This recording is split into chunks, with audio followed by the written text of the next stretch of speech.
Good evening, everybody. Tonight we will go deep into the realm of the unknown and question everything as we search for the truth.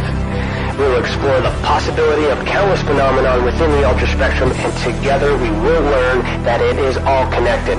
This podcast is brought to you by the Experiencers Support Association, and it is a live stream broadcast. If you have a question, send me a super chat or become a YouTube member. This podcast is brought to you by the Experiencers Support Association. Take a seat, relax, get ready, and welcome to Beyond the TinFoil Hat.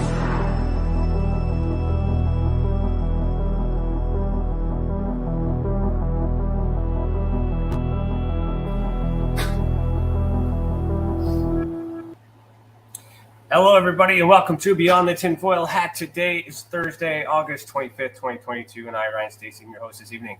I'm a licensed private investigator and a citizen journalist and the director of investigations for the Experiencers Support Association.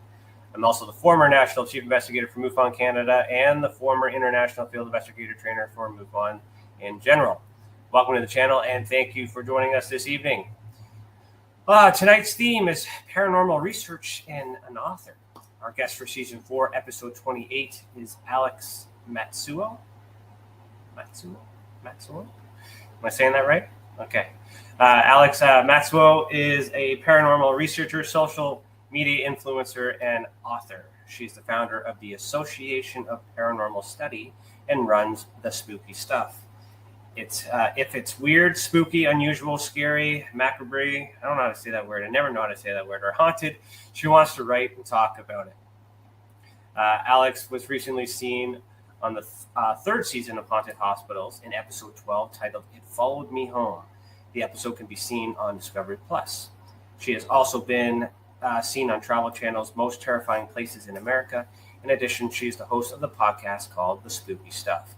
Alex has written several books about the paranormal, including One Bed Over, A Hospital Haunting, The Brave Mortal's Guide to Ghost Hunting, The Haunting of the 10th Avenue Theater, More Than Ghosts, A Guide to Working Residential Cases in the Paranormal Field, and The Haunted Actor.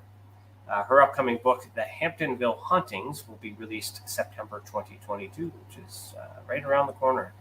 Alex holds an MA in theater for San Diego State University and currently resides in Arlington, Virginia. She's been featured on KPBS, San Diego, Fox News, and the Washington Post for her various endeavors. Finally, Alex is a member of the Daughters of the American Revolution through her ancestor, Joseph Toler. You can find her social media on Instagram, TikTok, Facebook, and Twitter, all at The Spooky Stuff. And it's also on her website in the banner below, which is alexmatsuo.com. All right, so Alex, put on your tinfoil hat. We're about to go down a rabbit hole. How you doing this evening? I'm doing great. How are you, Ryan? Good. Did I pronounce your name right? I forgot to ask you. I'm sorry. You did, yeah. All Matsuo. Right. Yep, you got awesome. It. Thanks, EC. All right. So as always, we're going to start with our icebreakers. I'm going to just play a little jingle here, and then I'll ask this question for the first time.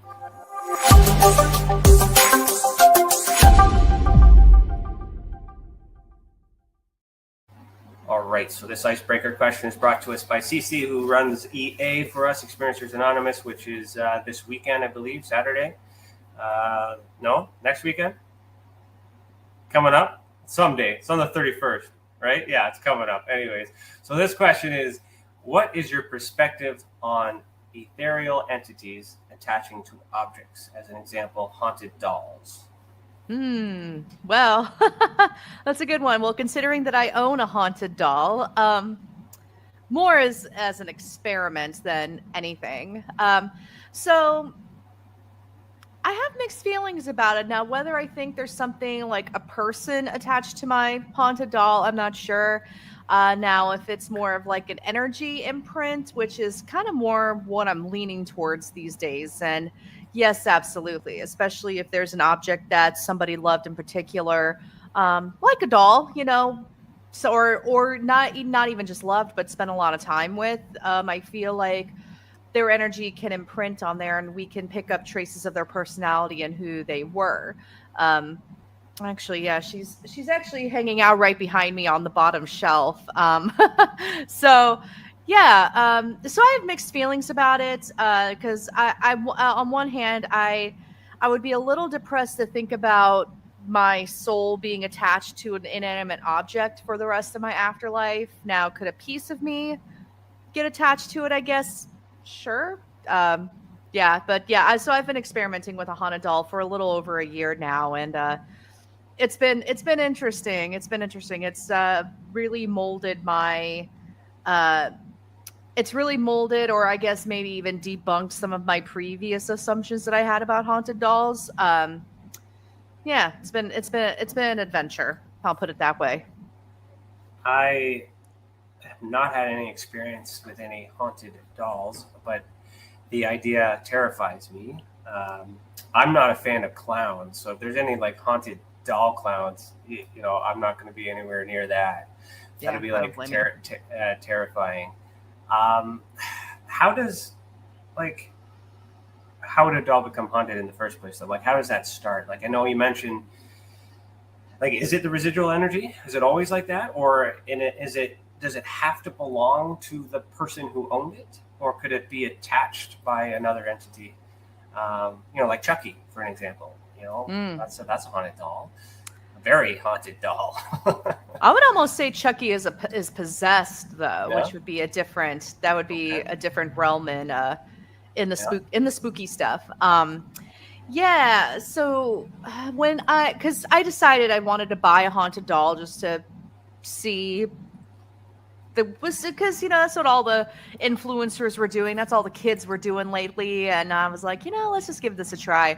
So I scoured eBay and Etsy, and I'll be honest, I did want to make sure that whatever was attached to the doll was friendly, just because as much as I attract chaos in my life, if I could avoid it on purpose, that'd be great.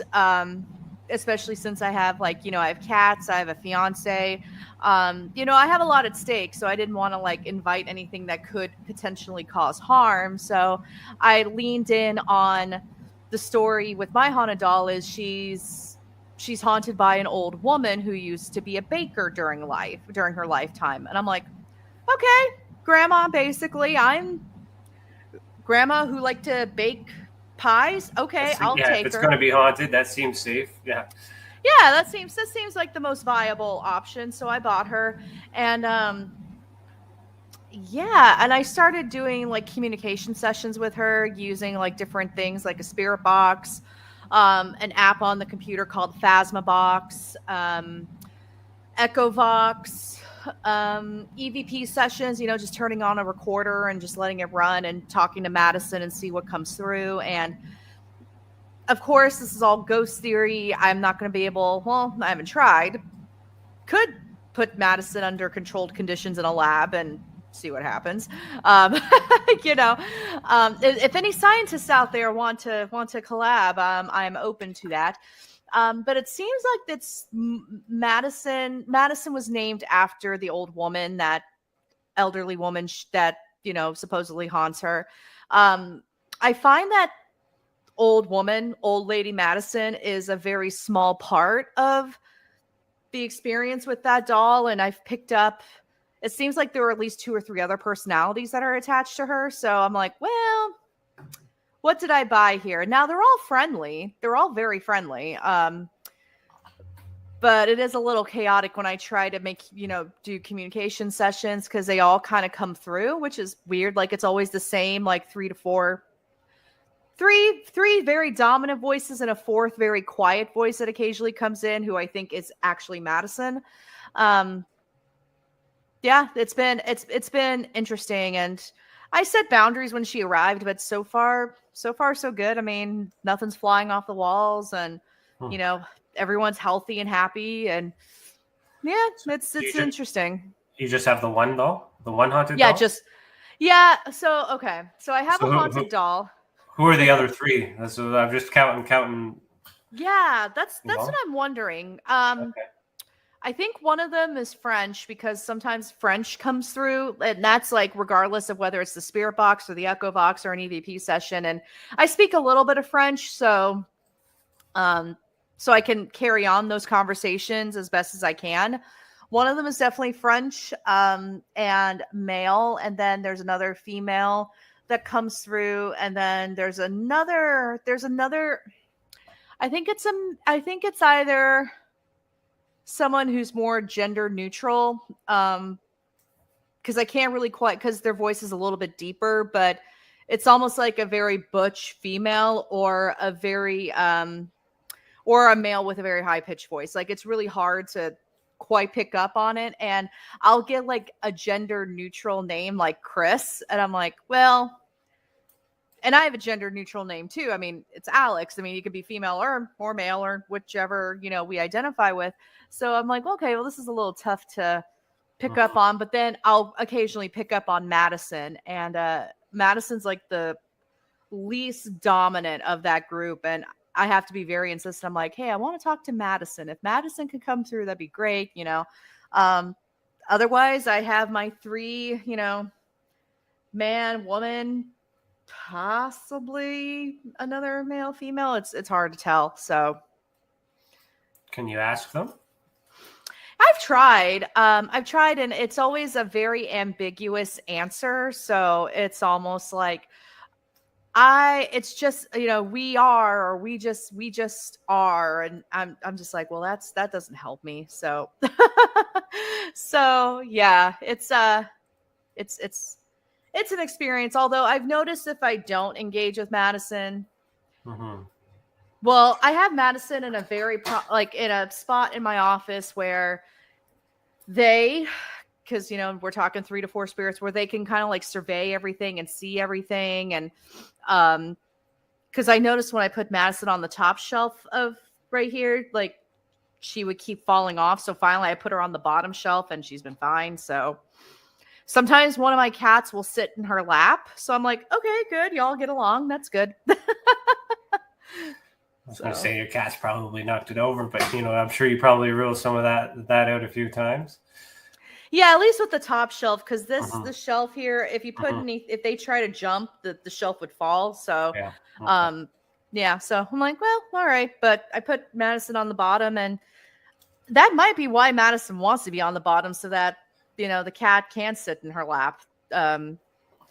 My old calico cat, she's always sitting in Madison's lap, which is she doesn't do that with any other dolls.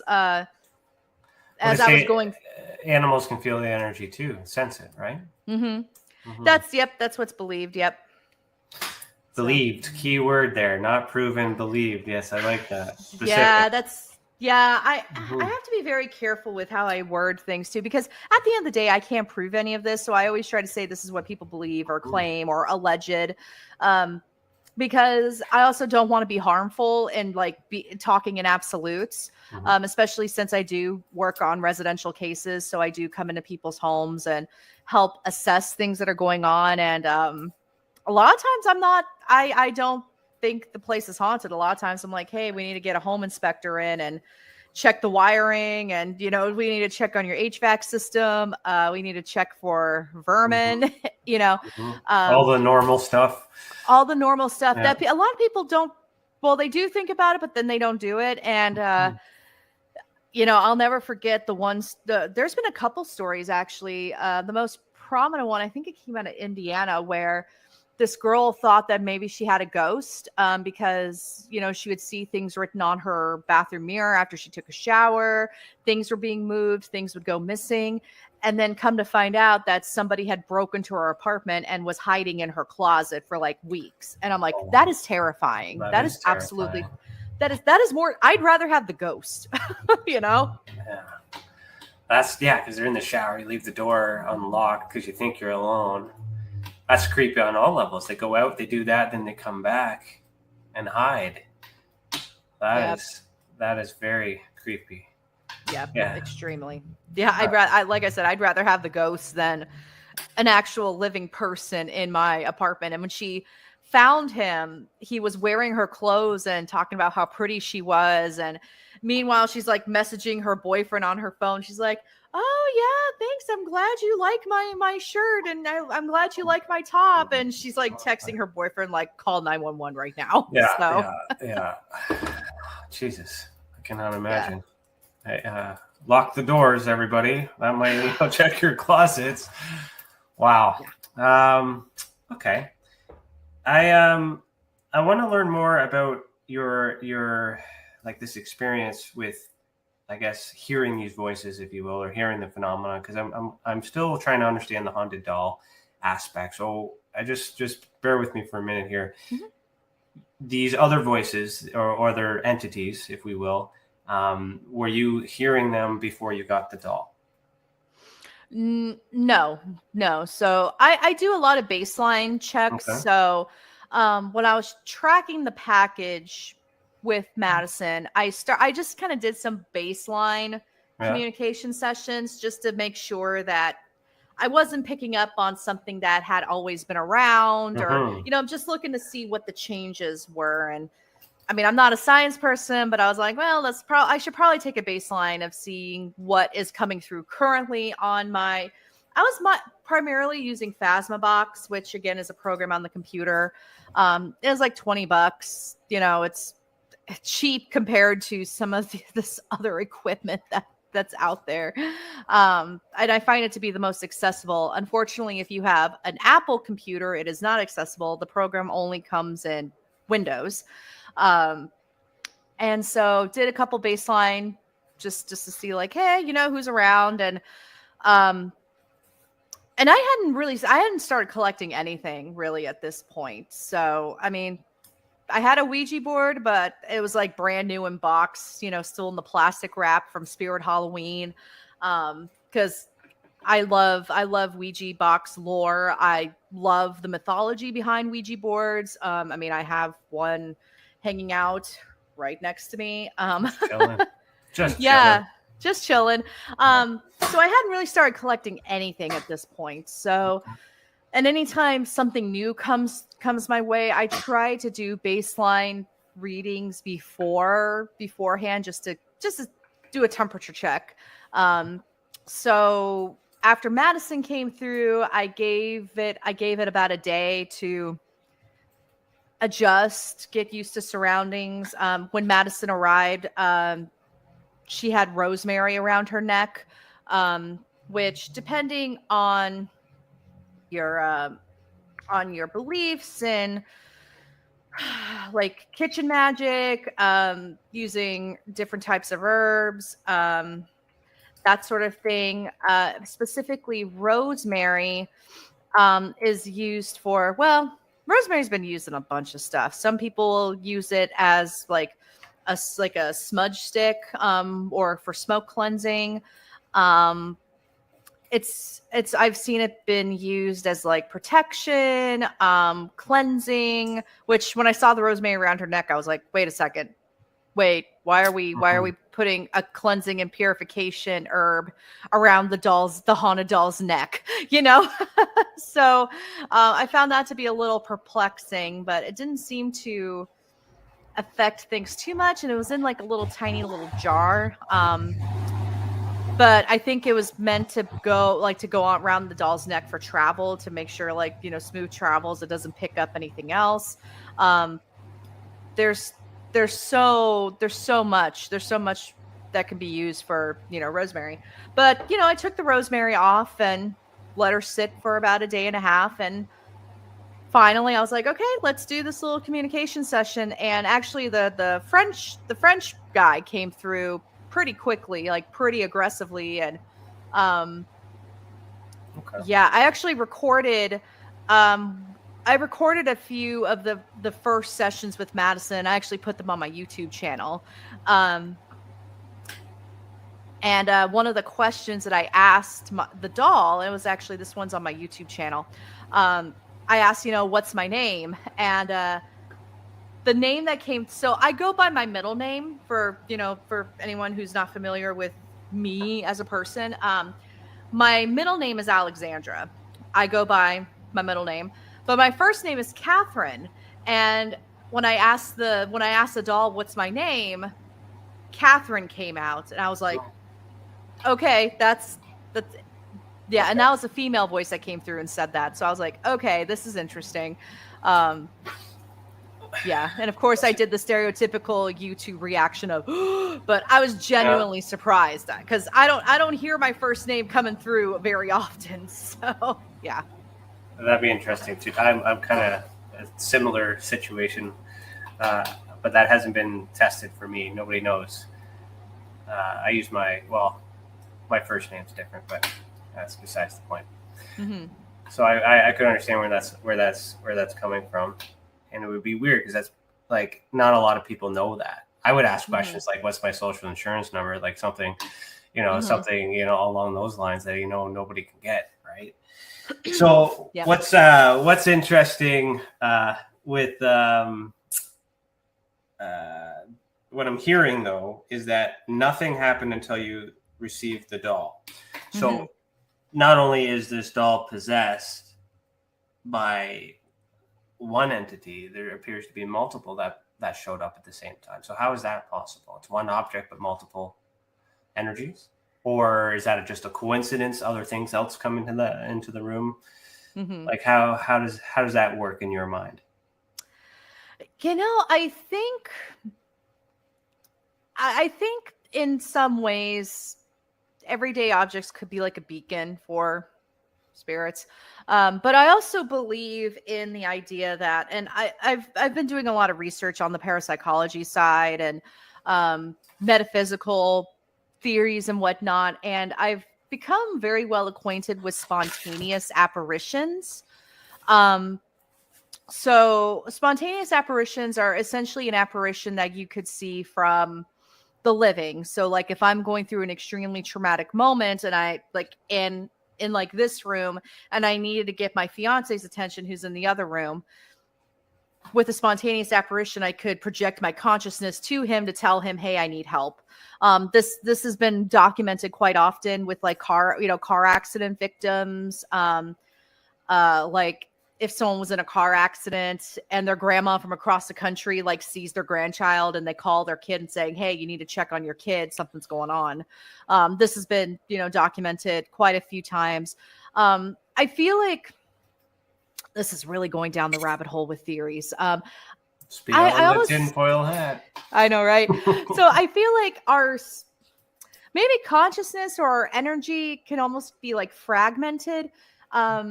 I actually experienced this in real time. Was it a year ago? Almost a year ago. It was before I moved. Where we could leave parts of our energies behind and we're still alive. So I don't know how many hands Madison went through. The story I was told was she was part of an estate sale that the seller was a part of. The seller is, does that, collects antiques and whatnot. And Madison was in that pallet. So I don't know how many hands Madison may have had up until then. Madison may have had several owners, or maybe somebody felt really fond of that doll and kept it for a while and then passed it on to somebody else. How old is the doll itself? The doll's about, from what the research I did, the doll was built around the 80s. So it's actually about my age. So which I'd like to say is not terribly old, but they're, built in the late 70s, early 80s. When I was doing research. So it's not like a really old doll. It's, I could see how because the doll is not distressed at all. The doll looks pretty good for its, for its age. I mean, the hair still looks great and the clothing. And I mean, she smelled a little musty when she came around, but, did a little bit of Febreze and, let her air out a bit. And I could definitely smell that she had been in storage for a while, because you just know that smell when you open up that Rubbermaid container that hasn't been open in 20 years. That's that smell. So, so I think either a spirit was hanging around and ran into Madison, was like, I like this thing. I want to hang out with it for a while. Or Madison collected the energies of previous hands. And considering that Madison belonged to the old woman named Madison and she really loved that doll, there's probably, and Madison had grandchildren and apparently great grandchildren too. I wouldn't be surprised if someone one of her family members took the doll for a while just to kind of feel close, close to Madison after she passed, and possibly transferred some energy into the doll. So I did reach out to the seller and I said, hey, do you know if Madison like had family members that may have been French, or, is there anyone named Chris? And the seller's like, I don't talk to my clients after I buy things. I don't go that deep. And I'm like, okay, so I'm like, all right, I guess it's just all theory at this point. I would love it if I got some confirmation. So, yeah. Yeah, it depends. It's hard because but what's interesting though is that you didn't have that experience. Then you received this doll. Now you're having all of this activity. Now, prior to that, were you able to communicate with those that have passed on prior to this experience? I'd like to think so. Okay. Yeah. So this is where it's like, I've had experiences that I believe are paranormal, and I've communicated with who I believe to be those who have passed on. I've been a paranormal investigator, an active, serious paranormal investigator researcher for about 11 years now. And I chose that it's been 11 years, but I've also been just kind of dabbling into spooky stuff since I was in high school, and I had my first experiences when I was 7 years old. So it's been an off and on relationship. But I started my team, the Association of Paranormal Study, in 2011 with the sole goal of investigating people's homes. And that came from having my own experiences with an entity and I wasn't able to find help. My mom and I were not able to find help for that. And that was 2006 when that happened. So the TV show Ghost Hunters was maybe a year and a half, almost 2 years old. Paranormal community was not what it is today. So throughout my investigation years, I have had encounters that I believe have been with people who have passed on. So several times per year, you could say. So, yeah. Cool. So what happened when you were 7? Yes. Oh. Okay. Let's dive into that.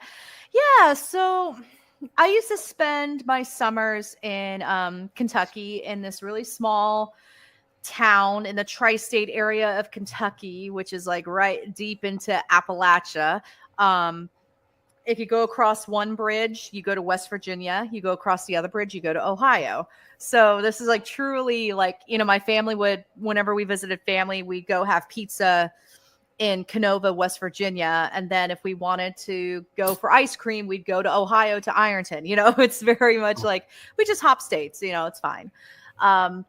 So very much I was exposed to Appalachian lore pretty early in my life. I didn't know it was Appalachian lore until I realized there was a name for it about 10 years ago. It's and I heard the stories, or I had the experiences of hey, if you hear your name called in the woods, don't go in the woods. Don't look at the woods at night. Don't go out after dark. It was country dark at night, country dark. And this is a kid who grew up in San Diego. So going to Kentucky, Appalachia, Kentucky in the summers to visit my grandma's family, that was just entering into Oz. It was like Dorothy going to Oz. Very different from a city beach lifestyle to the woods. So I crack up because it was literally a dark and stormy night when this whole thing happened. Leading up to that, I used to hear bangings on the side of my great grandmother's house, my mama's house. And my mama would literally say oh, you better pray, child. That's the devil trying to get in. And, growing up in a fundamental Christian household, that's terrifying to tell a child. I've seen pretty weird footprints too. And I saw a weird footprint in my mama's garden, probably a year after that experience, or year before.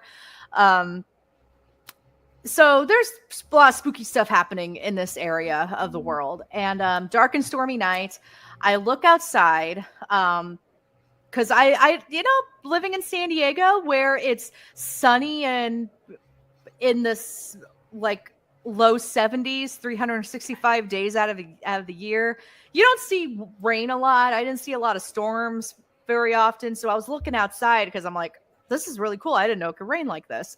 I didn't know rain could go sideways. I see this hooded figure hanging out. So the way that my mama's property is, my family still owns it. Its house is on a hill. They're all on it's all on a hill. I see this hooded figure hanging out on the hill. So like I'm looking at this hooded figure standing on the hill. It's raining sideways. It's windy. It's like the lightning is going off. It's like strobe lights outside. This hooded figure is not phased at all. Like it's the garments on its robe aren't even blowing with the wind. And I'm sitting here like, wait, what? And that's also breaking like Appalachian folklore rule number 1, like don't be looking outside after dark. And I'm just staring at this figure. I'm like, that's so weird. And then I get spooked by it. So I close the curtains because, I'm thinking like maybe it's one of my cousins trying to scare me because, they do that.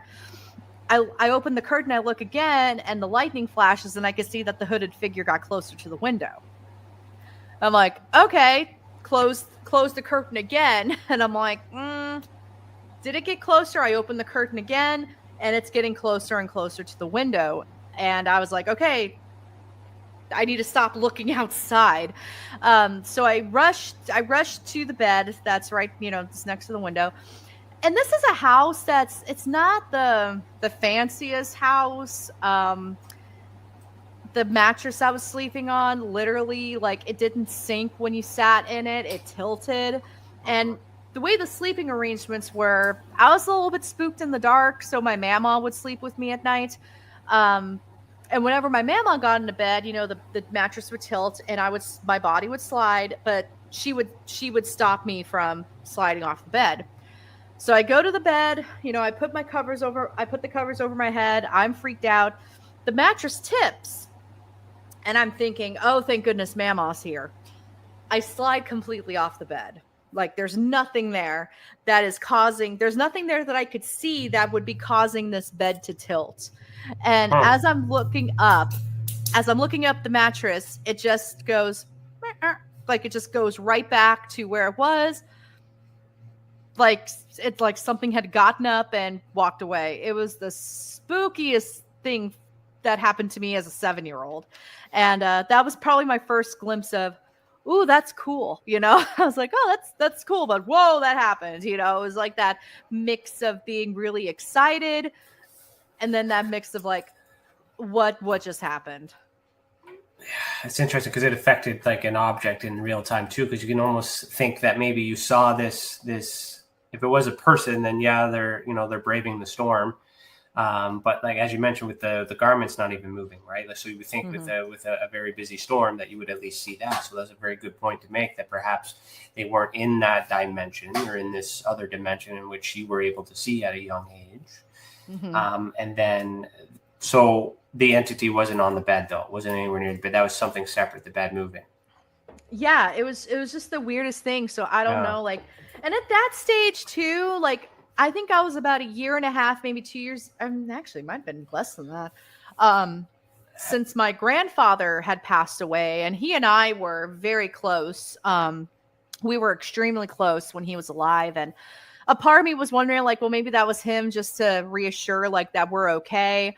I'm not sure if what I saw outside was related to whatever was inside. It's an interesting.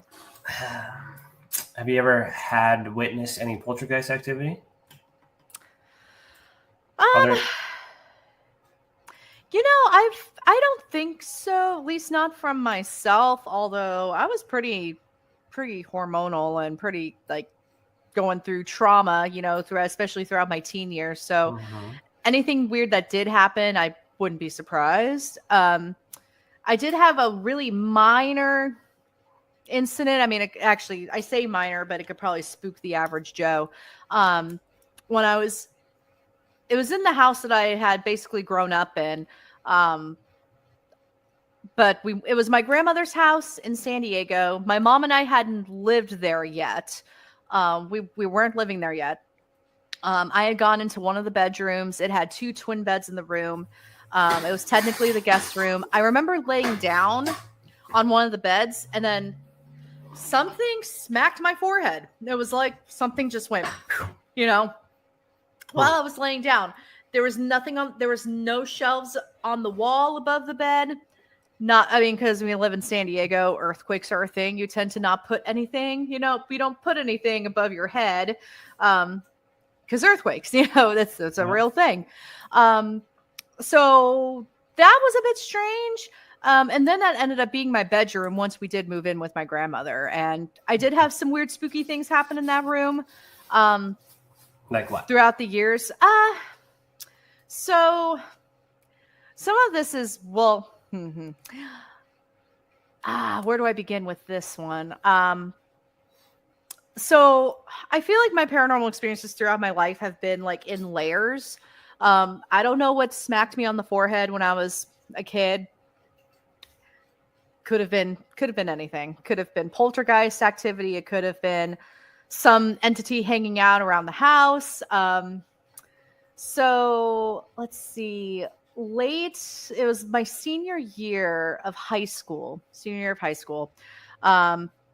Homeschooling my senior year because regular school it wasn't the best learning environment for me. And I had an instance of sleep paralysis, but I was very much awake. I couldn't move my body. And when I opened my eyes, I see this like, gosh, y'all are going to think I'm crazy. So I see this woman all black skin. Her clothes were the same hue, but there was a gold outline around her. And literally she just went, I see her and she just goes, shh, as I'm having this episode. And it scared the crap out of me. And this is 18-year-old Alex going through this. I chalked that up to maybe I was just going through a lot of stress with college applications and, just see.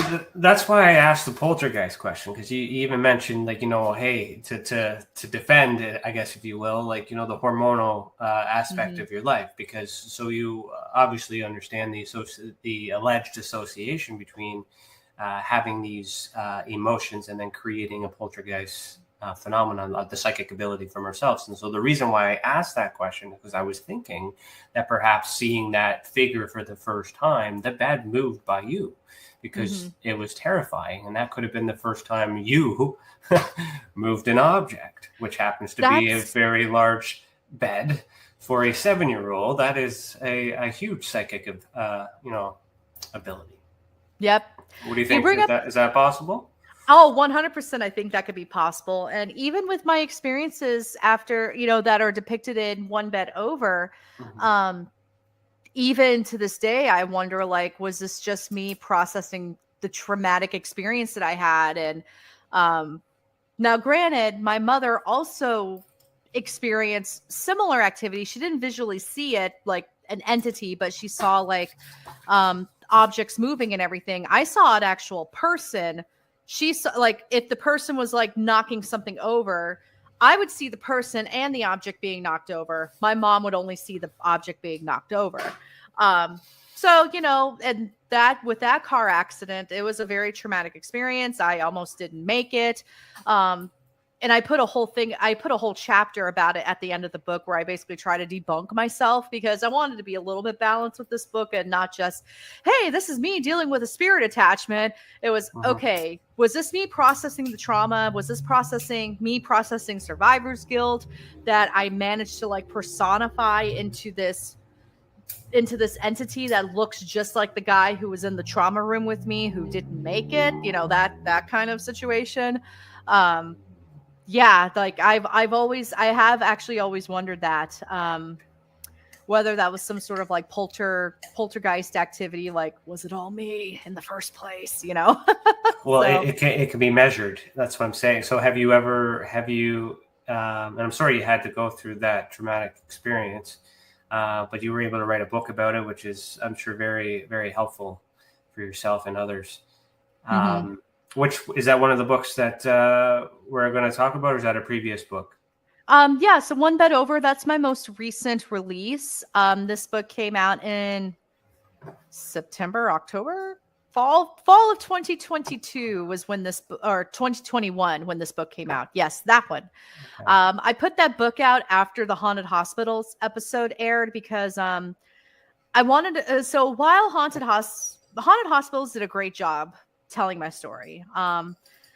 Things were a little dramatic in a few spots. Like, I didn't scream nearly as much as the TV show, depicted.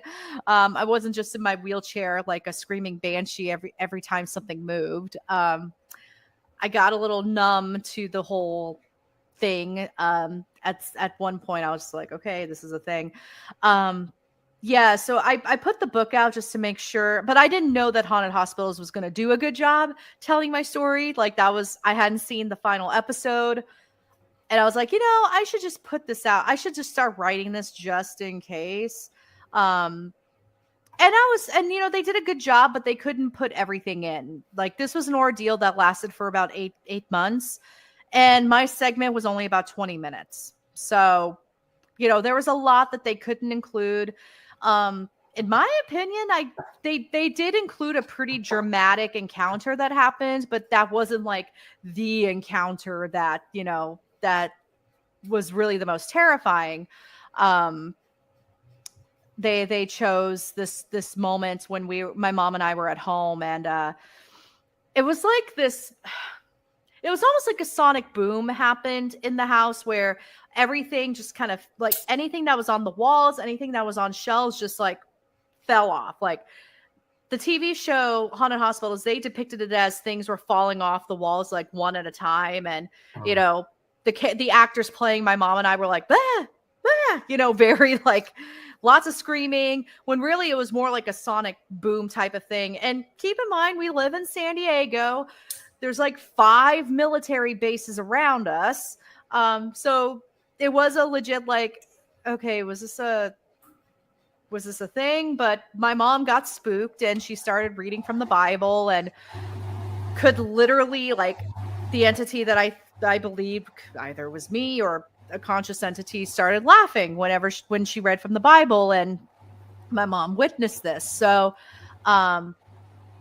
that was like what they included in the TV show. The most terrifying moment for me was when, during my surgery recovery, my car accident recovery, after I was able to go home, I had really amazing friends. I still do. They're still in my life. I had really amazing friends who were making an effort to make sure that I was included still in day-to-day activities or social events. So they would literally pick me up at home, load my wheelchair into the trunk, and it's like, hey, Alex, let's go on an adventure today. And on one of those occasions, one of my friends from college, she took me to school. I didn't enroll that semester because of the car accident, but she brought me to school on a day where, all of my friends would be on campus, when all the theater classes would be in session. So she was like, yeah, let's go hang out. But then when they were all in class, I went to the library to hang out. Might as well. My library card, my ID still worked, even though I wasn't enrolled, but I could go to the library. And I saw the entity that I called the man in the leather jacket, because that's what he wore, a leather jacket. And I saw him at the library. Like, I could see him in between the book stacks, and I could visually see him, and scared me. And I'm sitting here in my wheelchair, like, rolling as fast as I can through the aisles to try to get to the elevator. That one was the scariest moment for me, but I could see why the TV show didn't include it, because set-wise, they'd have to recreate a library, or they would have to go shoot at a library. So I think that might have been more of a logistical choice, but I wanted to make sure that my story was still told.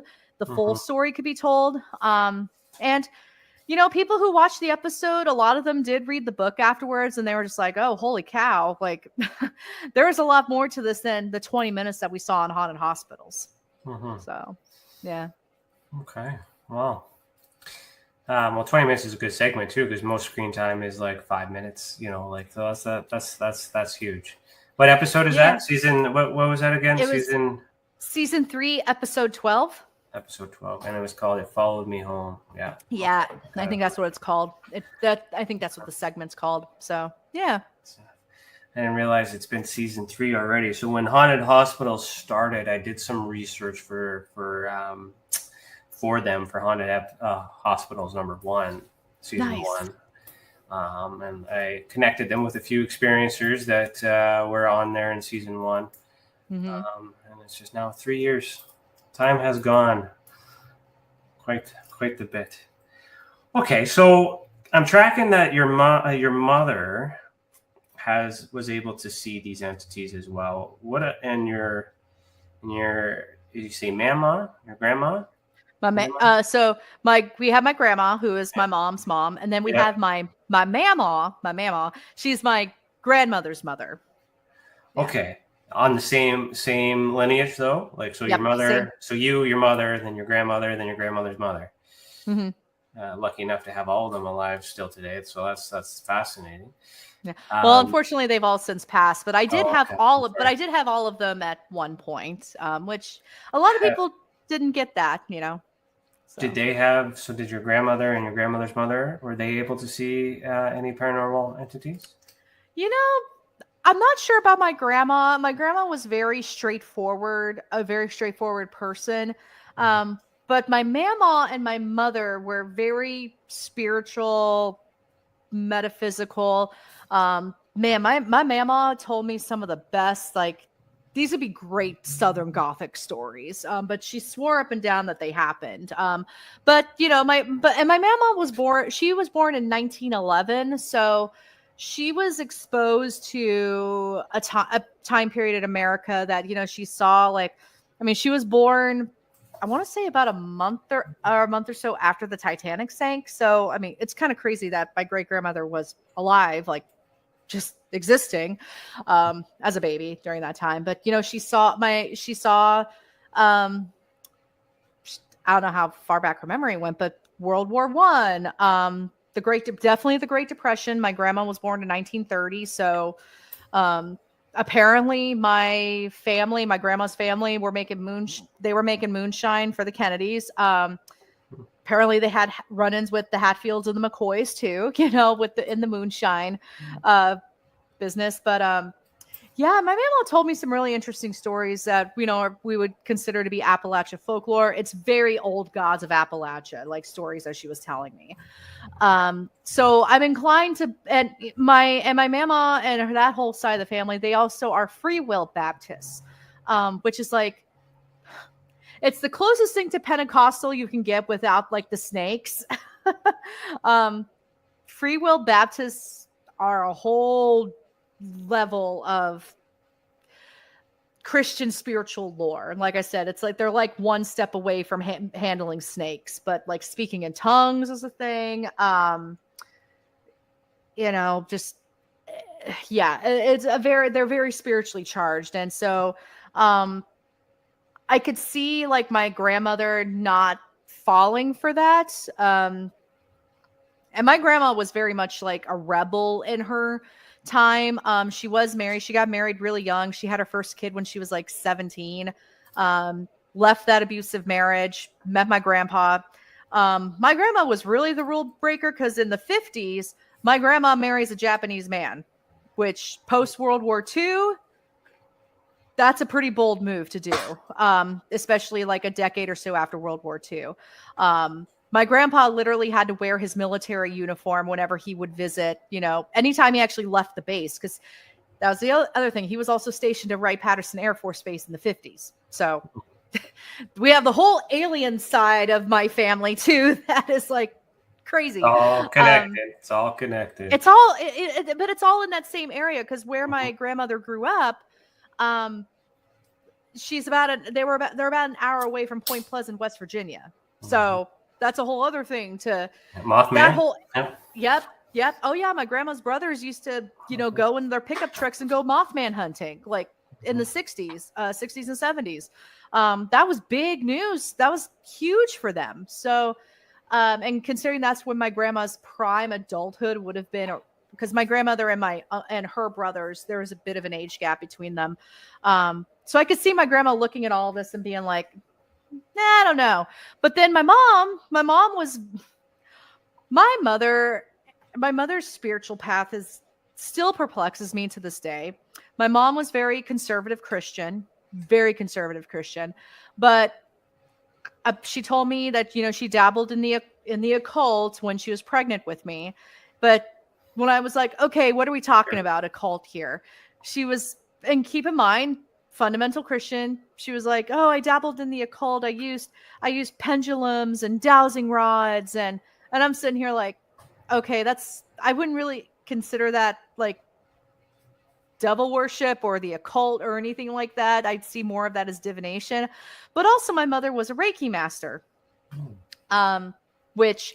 so I think that can be explained though from a cultural perspective, because like I mentioned, my grandpa's Japanese, so which means my mom is half and I'm a quarter. The women in my grandfather's family were very much, Reiki healers. So I think that was more of a generational, like pass it on type of thing. And my mom stuck with it.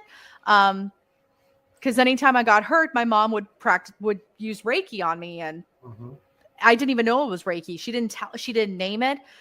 Like one time I cut my finger open, and we were on our way to the hospital. And my mom just puts her hand around my finger, and I could feel the warmth. I could feel it. But she never told me what it was. It wasn't until maybe a couple years before she died, I started looking into Reiki, because I was just curious about it. And I'm like, holy cow, Mom, come on. Well, they also lived in a time where they couldn't really be open about it. It had to been suppressed and all that other stuff. You naturally evolved into it genetically. That's what I was looking for when I asked that question, to see how far back it goes. Because, starting at an early age, because my research is studying the people, trying to understand why they are the way that they are, and that's why I'm asking these frames of questions, to figure out how it's starting to see what's common. And usually with children, and starting at a younger age, is likely generational, that they don't know about. So you were born with whatever this is, perhaps allegedly, and it's just more enhanced because it's at least that you can track 3 generations. So I would not be surprised if it was you that moved that bad. And it can be measured. So have you ever tried to move objects yourself, just for shits and giggles, if you will? I've tried. And I don't know if I've tried hard enough. I've noticed that when things have moved around me, I'm very much emotionally heightened. Like I remember when I was 16, my mom and I will be the first to say, we loved each other, but we had a very volatile relationship. And then heighten that with teenage hormones and not really knowing like how I'm supposed to exist type of thing. I was dealing with, I was dealing with a little bit of some gender identity issues, body image issues. I mean, teenager. I remember when one time my mom was kind of getting on my case and not letting up, like just pile on after pile on after pile on, to the point I said, would you shut up? And when I said up, like these books from like her shelf that she had in the hallway going into the bedrooms and the bathroom fell off the shelf. And it was just like this little boom. I was like, would you shut up? And it just... So that's emotion, and then that's energy that expelled, that went. The books weren't on the shelf properly, so it was just enough force for them to fall down. Yeah, so that was one that I'm like, okay, that one's a little weird. But yeah, sitting there and actually trying to make something move, I haven't. I haven't. Well, really I done want it you to long try. enough. I want you to try, because now, since you don't know that and that hasn't happened in real time, we know that it's recorded. You try it. If it works, I want to know. Yeah, I'll try it, and especially so, next time I'm upset. well, great power comes great responsibility. All those other things too. Don't don't go all what is it, Scarlet Witch? Oh, I know, right? So CC asked the question: does Alex still see ghosts or spirits visually, or was that secluded to your youth experience? That's a good question. Yeah, so I will say I have not seen spirits that vividly since that whole incident in One Bed Over. Well, it's happened once more. And that was actually this year. But so the other times I've seen apparitions, it's usually been like a very fragmented apparition. Like when I was on the USS North Carolina, I was in a certain part of the ship by myself. And I saw a pair of legs, just a pair of legs, walk through the door, walk past the doorway, just a pair of legs. That was it. When I was on the USS Hornet, I saw green balls of light flying around the sick bay. That was a trip. But yeah, in terms of like seeing it the way that I saw the man in the leather jacket, or even like the spirit of like what I thought was a ballerina when I was a kid, doing a show at this historic theater. Yeah, I haven't since, but I did see it recently. So I haven't seen it since up until I think it was May or June of this year. I'm also wedding planning, so dates right now are very like messy for me. So I was in Gettysburg. I was doing an investigation with my team. I should not have been doing this investigation because I had a family member that passed away that I was very close to. So I was grieving. It brought up a lot of like trauma from when my mother passed. So I was not in a good headspace at all. Like I shouldn't have been out there. And it also happened to be a full moon that night, and the planets were also in perfect planetary alignment. I've always joked that I'm about as psychic as a hot pile of garbage, because I've always made that joke. I'm like, I'm about as intuitive or psychic as a hot pile of garbage. And I've always made the joke that the planets would have to be perfectly aligned in order for me to see things. So on this particular night, we were at the Jenny Wade house. I had been crying all day. Again, I should not have been there. I was exhausted. This investigation was happening from midnight to 2 a.m. It was a rough night. And I'm sitting there, and my team's trying to make communication with Jenny Wade or whoever is around, and I'm sitting in the room next to the kitchen where Jenny Wade was shot. And I've been looking down most of the time. And then I start hearing a voice. Responding to my team. And I'm like, is somebody talking right now? No one's talking. And I look up and I see this man sitting on the bed across from me. I could hear him talk, but he wasn't moving his mouth. But he wasn't attached to the Jenny Wade house. The way he presented himself was he was just passing by. Which I wouldn't be surprised in Gettysburg. Gettysburg has a lot going on spiritually that I think it could attract a lot of transients because of the trauma that happened on the land, the amount of people that visit it, and the amount of people that are putting energy into the stories behind the hauntings. Like, I have a whole theory about Gettysburg. And I'm just seeing this gentleman, and so my team member, who's a historian, I know my history, but I don't know it off the top of my head. Like, if I do a lot of research on a topic, I can be pretty well versed in it. Give me like 3 days.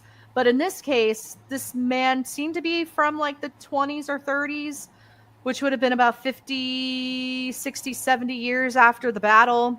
And my historian, she's sitting here like asking contextual stories or contextual questions about the time period that we're guessing that this guy is from. And he's telling me, and I'm telling her, and we're getting it right. And I'm like, huh, okay, that's a little strange.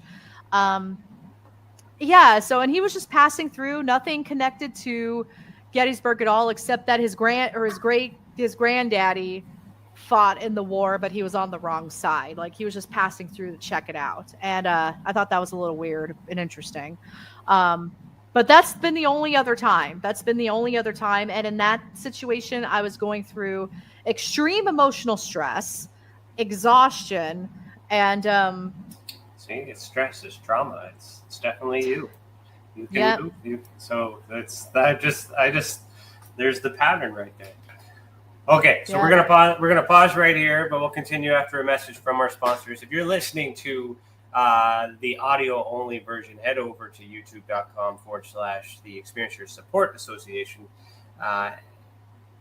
So you can see the video that goes with this audio. Remember, you are listening to Beyond the Tinfoil Hat, a podcast by the Experiencers Support Association, and we'll be right back. It's your business.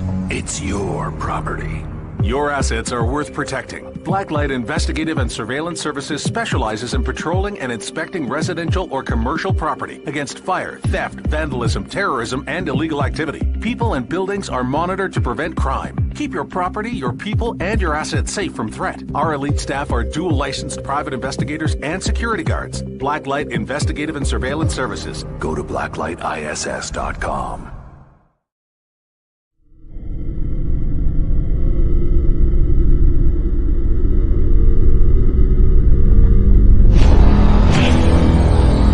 The same thing that draws aliens to our planet is the same thing that draws us to others. Exploration, curiosity, sustainability of life. That's why we go. It would make sense as to why they're visiting here. Travis! Quit playing around, man. Get back here. Travis! The last thing I remember was this numbing shock. Stunning sort of a feeling. Very powerful. Get away from me! I was just out of my mind with fear, just screaming the whole time. It's been theorized that aliens prefer remote areas because they don't want to attract attention. Whatever it is that they're doing, they would want to do that in a less populated area. There are multiple accounts of the same thing from people from all over the world. People that do not know each other, do not live in the same cultures, and they're all looking up, they're all seeing things in the sky. So it would be naive of us to think that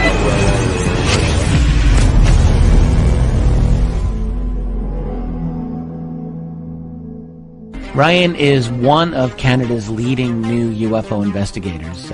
He conducts and oversees UFO investigations on a constant basis and was really taken by his research. He's compiled a tremendous amount of data regarding UFOs in Canada. And just as interesting, he really goes over how UFO investigations are done and what are some of the mistakes that people make when they submit evidence. Note for starters, don't edit your videos or photos before you send them.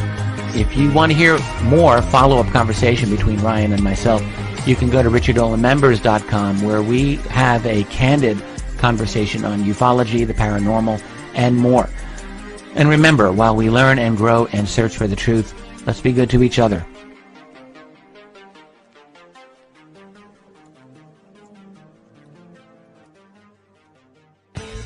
Welcome to the Observation Deck, a state-of-the-art, one-of-a-kind virtual platform that takes video conferencing to the next level by using avatars to navigate a campus, just like you would in real life. First, you install the application and design your very own unique avatar. Then you're free to explore the various areas of the campus at any time from anywhere. There's so many areas and activities to choose from on the platform. There's a 1,000-seat auditorium, a large expo hall, a movie theater, a nightclub, an art gallery, and even a beach. Come attend a conference, or take a class, or hear a lecture. Meet new friends and interact directly with presenters. It's all right here on the incredible Observation Deck campus. Where in the world will you go?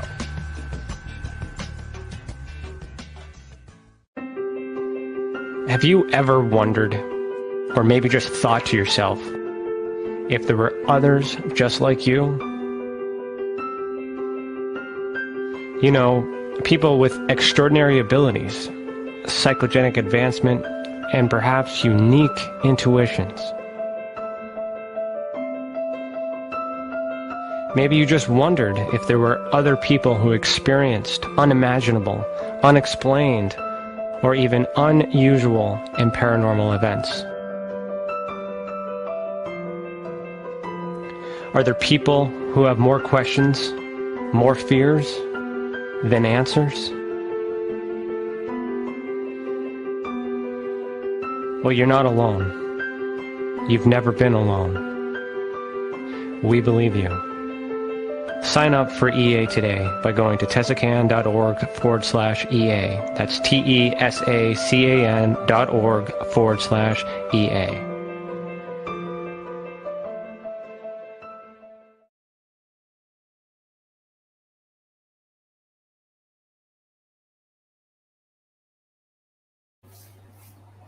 All right, welcome back. You are listening to Beyond the Tinfoil Hat.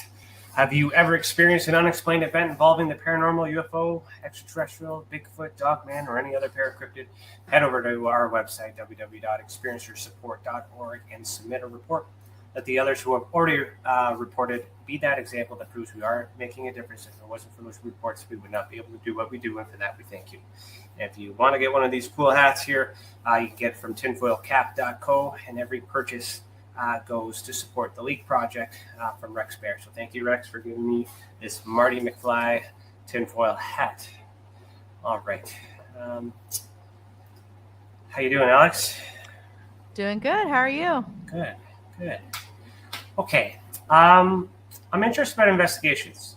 I don't get many investigators on here. And I'm always interested, being an investigator myself, learning different processes, and everyone does it different.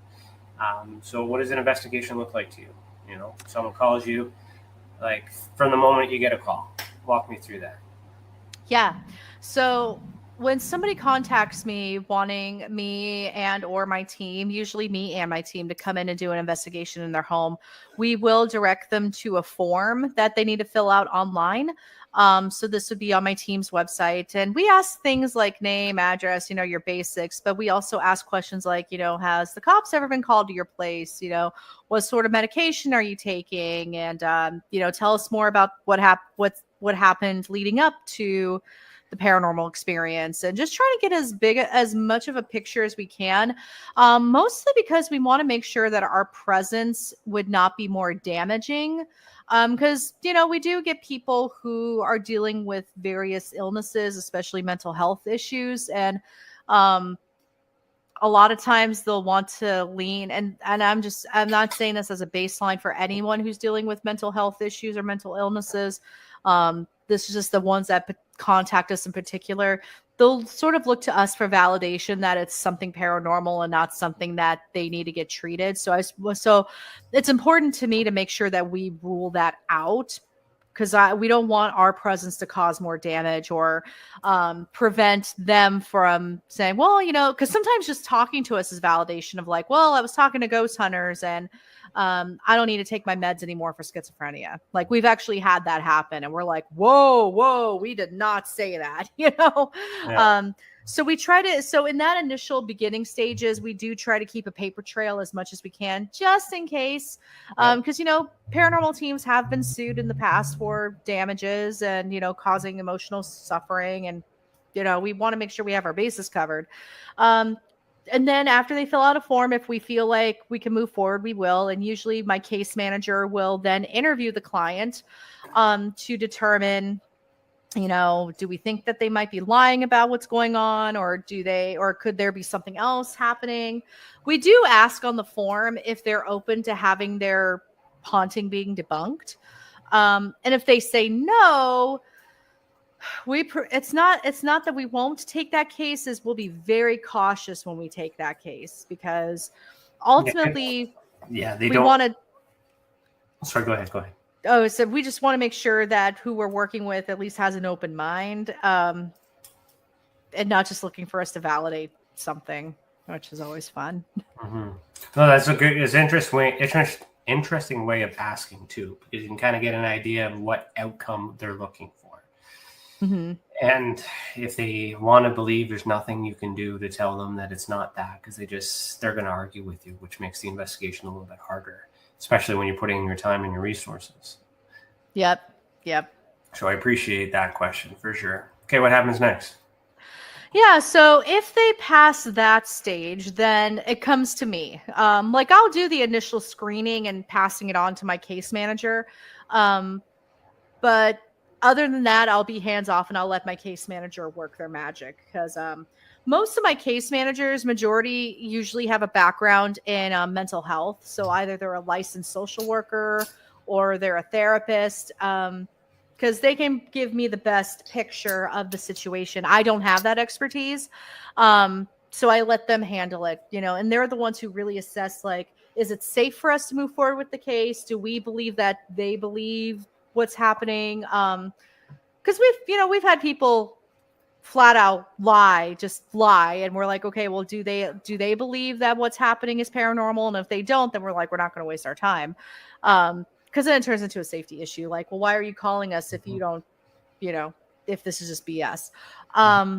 So then it comes to me, and then I will interview the client. And usually what my case manager will do to prepare the client, and they'll just say, listen, I know you told me a lot of these answers before. This is just talking to my director now. And, she just wants to get a good picture of what's going on. But that will also turn into a prep call as well.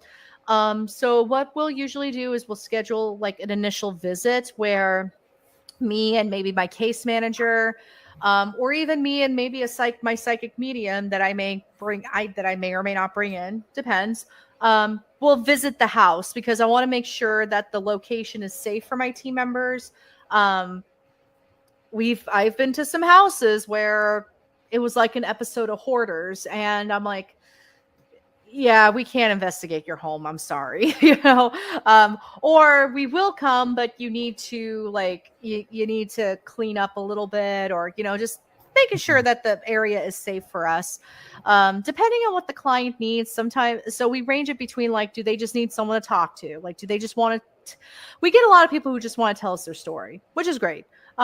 We'll get people who are like, hey, can you at least come visit and just see if you sense anything spooky, or we get the full out, we need an investigation. So usually that's what those home visits are for. If they need an investigation, it's like, okay, well, this is what we need to do to prepare.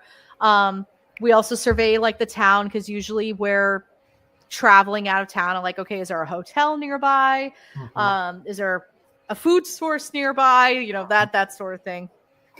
A lot of expenses for you to take care of that too. So how do you guys get compensated for that? Or do you guys just do that out of the kindness of your own team's hearts? So we do that in a few different ways. So the team agreed. They agreed. I actually wasn't a huge fan of this, but the team pays dues. They pay between $10 to $20 per month, and that goes into a fund. But we also monetize our website. So we write articles for the team page and, try to bring in some money that way. Because we're technically an LLC, so we don't take donations. We're an LLC, and we're not a C14. I'm trying to remember what bracket we're in, but yeah, but we don't take donations. We do have a few clients sometimes who will slip us a 20 when we're done, and they're like, hey, go buy yourself some dinner, when, after all of this is over, and we're like, okay, cool.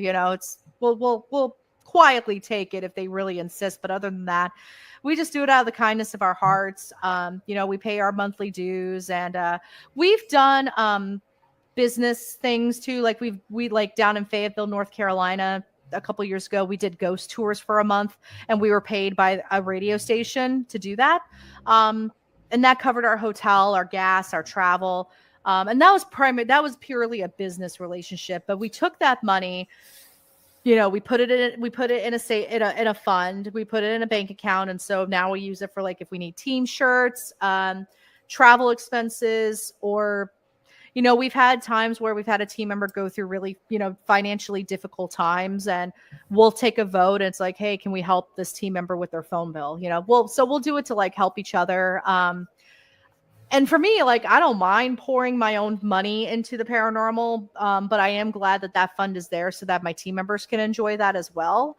And then we get about, I want to say, a couple $100 every 6 months from monetizing the website. So that's decent fund as well. So that gives us the opportunity to travel, and we don't have to charge clients. And so that's kind of what I was looking for too. Like, I mean, that was a much more detailed explanation of your finances that I was looking for, but I appreciate your openness with that. You know, the main thing that I appreciate too is that it's at no cost to the experiencer. So you are providing a service, even though you're not collecting donations, you are doing service work. And it's good that you have a good business model that works to cover your expenses, because this stuff isn't cheap. And it also makes sense as to why you have these questions in your questionnaire, to make sure that it's justifiable to spend the little means that you have for these things. So it all makes sense. There's nothing wrong with making the means to do this work. There's a lot of people doing that, and at the same time, it helps lend credibility to you guys as investigators when you go in, if they're not paying you to do that, because then they come back and say, well, we paid you X amount of dollars, so you're going to tell us, and that's this certain way, because they want something out of that. Yeah. So you remove the option of having to do something in order to get paid. So the money is needed, but it's not the reason. Correct. Right. Yeah. And that's good. And I like that. And I appreciate that. Okay. So you get in there, everything's fine. You're stayed, you've done your research, you're fed, you know, there's a food source nearby, you got a hotel, you don't have to worry about all that other stuff. You leave the hotel and you go to the place. What happens as soon as you get there? Yeah. So when we arrive on site, I will have the client sign. Usually they sign it before, not thanks to the innovation of the internet, liability paperwork. So this is the business side of paranormal investigating that a lot of people don't talk about. We make the clients sign a liability paperwork. We also actually have them do an audit of all of their valuables. It's never happened to us, but I have heard of other teams getting accused of like stealing jewelry and that sort of thing. So we have the client do an audit of their valuables. You know, grandma's wedding ring, $6,000 TV. I mean, I don't know how we would walk out with a $6,000 TV, but just in case. Do you include the client in the investigation? We do. So we give them the option to stay. But if we do have cases where we do suspect maybe poltergeist or psychokinetic activity, we may ask the client to leave the premises for a couple hours. And obviously with their permission, and that's what the paperwork is for. Yeah, if you keep them there, then that liability goes away because they're witness. Yep. Yeah. So but I mean, we also have part of the liability paperwork is like, hey, is it okay if we set up cameras, you know, in your home, and is it okay that we talk to your children, so we want to have our bases covered in every aspect. So once all of that is cleared and good to go, then we'll set up our tech, and we do prep the client as well, saying like, hey, it's probably going to we try to set up as many expectations as we can so that the client's not surprised.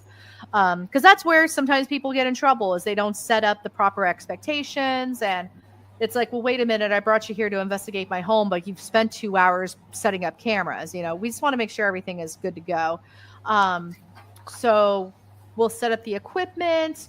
We'll baseline everything. We'll take baseline readings. So we'll check the EMF. We'll check electromagnetic fields in the house. We'll actually sit in silence for about 15 minutes just to kind of learn the language of the house, to see, okay, the ground rumbles every 20 minutes. Okay, there's a semi truck coming through. So we'll just make sure that we're getting everything baselined as we can, so that we can measure any anomalies that may pop up. So, and a lot of times that's where we get a lot of debunking done, and we're able to explain most of the activity that's happening. We had one client, I don't know if this would be one of our successful cases, but she was so certain that she was possessed by a demon. We go into her home, and this was actually during the initial walkthrough, and found that her living room and her kitchen was all full of computers that were on. because I guess she worked in tech support. But we're talking like maybe 20 computers that were on and running so she could do her tech support job. EMF levels were off the charts. Yeah. And so, we were like, okay, well, could you even baseline that? That might be too high of a peak. It was too high of a peak. Yeah. So it was one of those like, hey, can you turn off these computers? Like, is it possible? And she couldn't because of her job. And we're like, well, we can't really do much.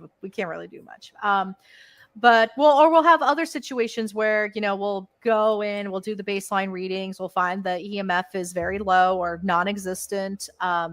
And then, of course, when we start our line of questioning, we'll introduce ourselves to the space. And, we do our whole like, hi, my name is Alex. I hear you have been showing yourself to Janet, and, we just want to get to know you and talk to you and, that sort of thing. And actually clients are a little surprised at how we speak to the space. And I'm like, well, if it's real and there is something anomalous there is an entity there, I want them to know that we're friendly. And if not, worst case scenario is we're being polite to the empty space, worst case scenario. So we'll do our like introductions and we'll let the clients stay. Usually we defer to let the clients stay with us because, liability. And plus if they're the trigger for the activity, then we do want them there. So we'll, when we interview the clients and everything, we'll try to get the full context of like their experiences. Like, were they folding laundry? Were they sleeping? Were they playing duck, duck, goose? That sort of thing. And we'll actually try to replicate those moments. So it's like, hey, I'm going to go into the laundry room and start folding laundry to see if I see the shadow that creeps in through the peripheral, like the client was reporting. And sometimes that's worked. Sometimes it's worked just reenacting the events that, where something anomalous happens. Sometimes that's been effective. So we try to do a little bit of everything when it comes to getting a full picture. So what equipment do you set up? You got cameras, obviously EMF detectors. What tools are you using to measure and to capture your evidence? Yeah. So we use a surveillance system. We have an 8-camera surveillance system. So that could go usually we tend to position them in the hot spots of the home. So if things are happening in the baby's room, oh yeah, there's a camera going in the baby's room. Same thing with like the hallway. We'll also try to set up a camera usually in the exterior as well, just to rule out anything that's happening outside. And we also use audio recorders. We'll have different audio recorders and microphones set up. So I do have a travel mic, a travel dynamic mic, as well as a condenser mic. So condenser mics are usually, dynamic mics are good for like open spaces, but if you really need to isolate sound, they're pretty good about that. Condenser mics will capture everything like that's happening in a room. So and that does give us like 50 hours of audio that we have to review, but in a team of 4, that can be manageable in chunks, Does anybody take notes? Oh yeah, we take notes and we will call it out. So usually what we'll do is we'll clap to baseline everything at 0. And we'll take the time like, okay, we're at 0 at 9:25 p.m. Just to, yeah. So when something you're looking at your audio too, you can see for your spikes and get rid of that graph. Yep. And same thing with our surveillance, with our cameras, we'll baseline, we'll just basically set the time for everything.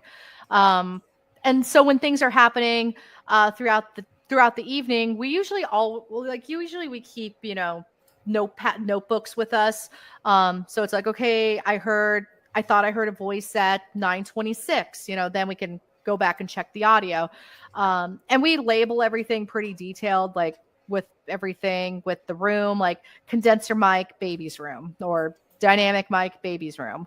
If we have more than one microphone, that's condenser, like condenser mic A, condenser mic B, that sort of thing.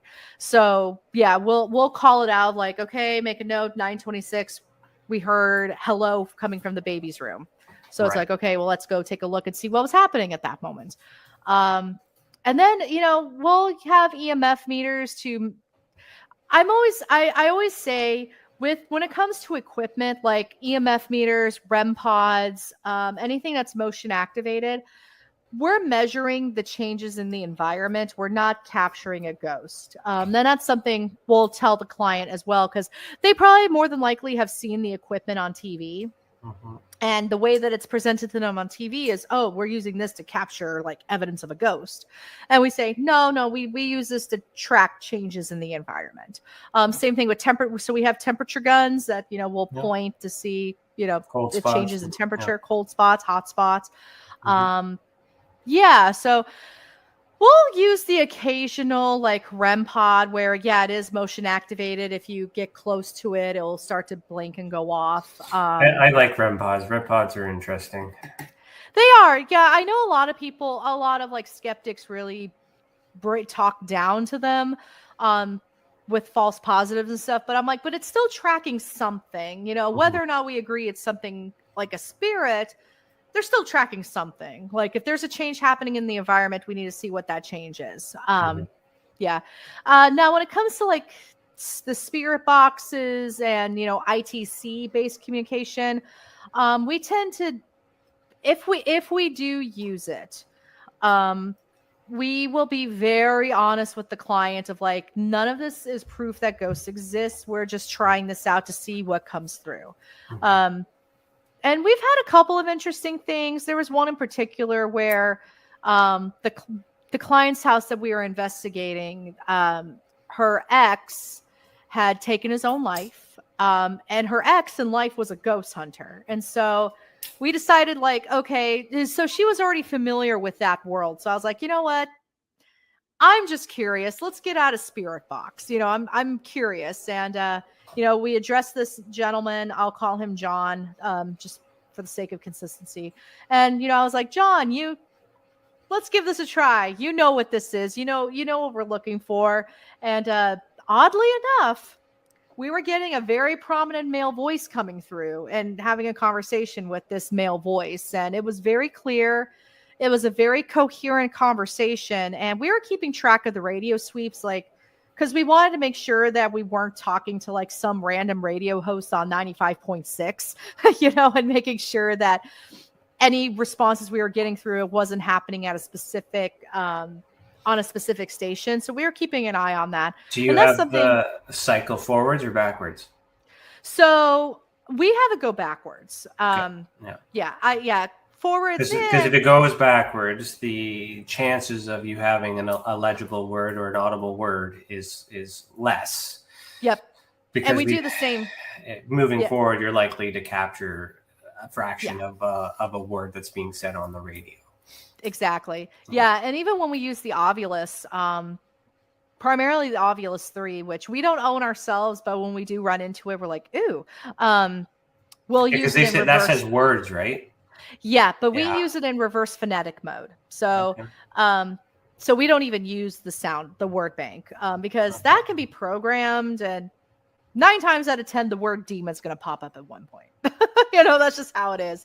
So we use it in reverse phonetic mode, which really reduces the chances of, it doesn't, not completely rule it out, but it reduces false positives.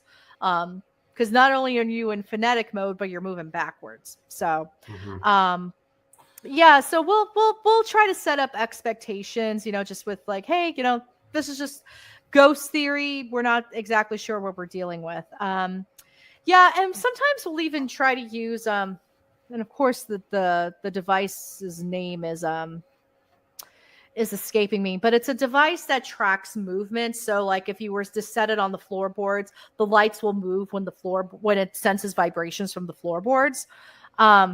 Oh my gosh, what is it called? Seismograph or something? Or? Yes, it's kind of like a seismograph. Is it is it from Ghost Stop? Like a little?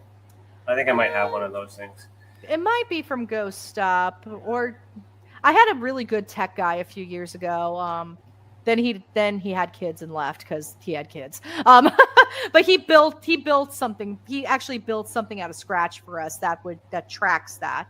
Gosh, it's beautiful. But how dare he have children and leave?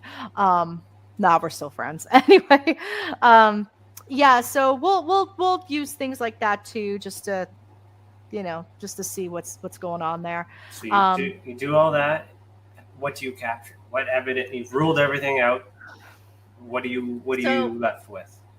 Yeah, so depending on the context of the haunting, sometimes we walk away with, hey, we didn't capture anything, which it's not to say that there's not something happening. It's just we didn't capture it. We didn't, whatever was around, we didn't capture it. But then on those rare occasions, we do get something. But we can't just stop at like, oh, okay, we see a shadow, we see an apparition walking down the hallway. Okay, we're done. It's okay. Well, let's figure out why these experiences are happening.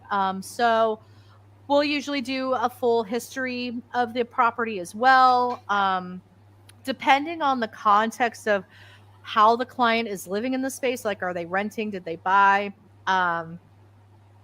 We've been in touch with landlords who are very open and receptive, and they're like, oh yeah, my last tenant said this place was haunted. It's like, okay, well, there you go. There's a piece of the puzzle right there.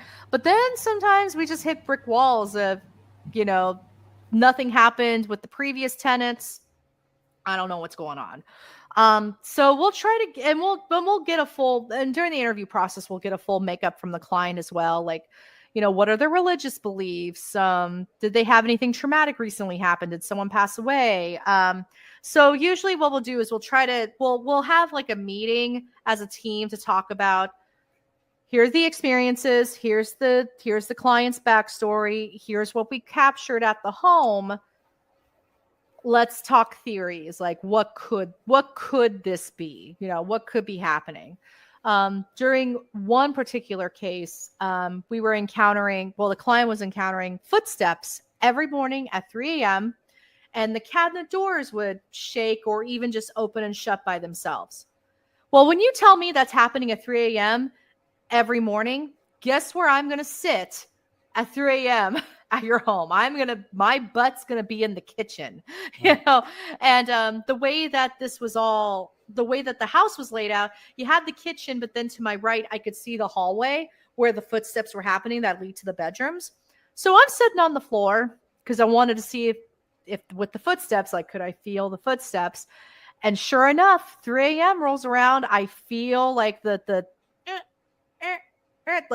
footsteps, and I saw the cabinets shake, and I was like, oh, no way. And we got it on video, and I'm like, okay, this is okay. We're not going to say it's a ghost, but something is definitely happening.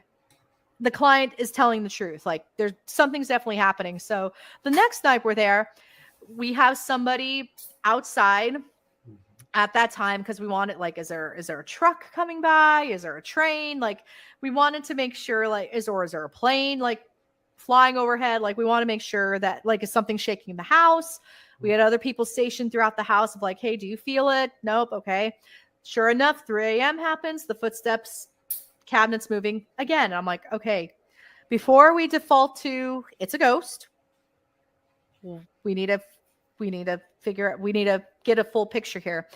And luckily this homeowner bought the house from a friend, and so we actually ended up talking to the previous owner. And I said, what was your relationship with the house? Did you live here? And she's like, well, actually I grew up here. This was my mom's house. We put the house on the market after my mom died, but this was the house where I grew up in, my parents lived in. Yeah. And, and since the current owner was friends with the previous owner, I said, have you heard about what's been happening? And she's like, yeah, I've heard about that. And I said, have you ever experienced this before? And she's like, no. She's like, nothing like that. And I said, well, the pattern that we're experiencing is every morning at 3 a.m. we hear footsteps, and then the cabinet doors open and shut. So mom never experienced that until you were there? Well, so she's like, oh, that's interesting that you say that. And she's like, I've been thinking about it since the current owner said that. And I said, well, why is that interesting? And she said, so when my mom was alive, she was diabetic. And around 2:45, 3 a.m., her blood sugar would start dropping. And so she would go to the kitchen to make herself a bowl of cereal. And that was her routine for about 40 years. She would go to the kitchen, make herself a bowl of cereal, stabilize her blood sugar, and then she would go back to bed. And I was did she pass in that house? She did pass away in the house. But when we brought it, so I was like, okay, bring in a psychic medium, because I'm like, okay, if mom is still here, let's see if. Although the side of me was like, man, is my afterlife just going to be me like regulating my blood sugar every morning at 3 a.m.? But so we brought in a psychic medium. Psychic medium doesn't pick up anything that's conscious.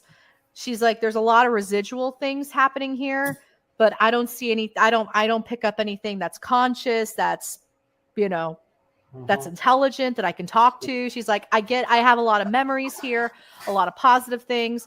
So our theory, so after we put all this stuff together, our theory was that maybe this was more residual, like it was a residual haunting, meaning it was just because mom for about 40 years was walking down the hallway, opening up the cabinet doors to get out her cereal and opening the fridge to get some milk, that this routine was imprinted into the house.